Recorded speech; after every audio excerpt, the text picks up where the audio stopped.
Emergency వ్యతిరేక దినాన్ని పురస్కరించుకుని ఆనాడు ఎమర్జెన్సీ కాలంలో జైలుకు వెళ్లిన ఆర్ఎస్ఎస్ మరియు జనసంఘ నాయకులను రాష్ట్ర ఆరోగ్య వైద్య విద్యాశాఖ మంత్రివర్యులు వై సత్యకుమార్ యాదవ్ పిబి సిద్ధార్థ ఆడిటోరియంలో జరిగిన కార్యక్రమంలో ఘనంగా సన్మానించారు। ఈ కార్యక్రమంలో భారతీయ జనతా పార్టీ నాయకులు, కార్యకర్తలు, ఆర్ఎస్ఎస్ నాయకులు, సామాజిక కార్యకర్తలు పాల్గొన్నారు।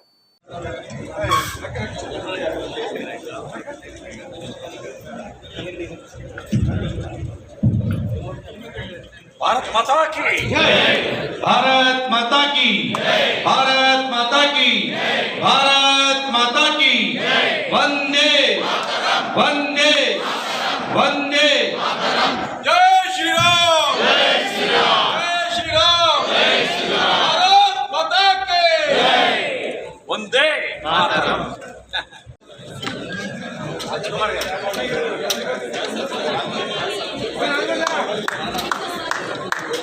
भारत माता की कुमार गाరు చేశారు।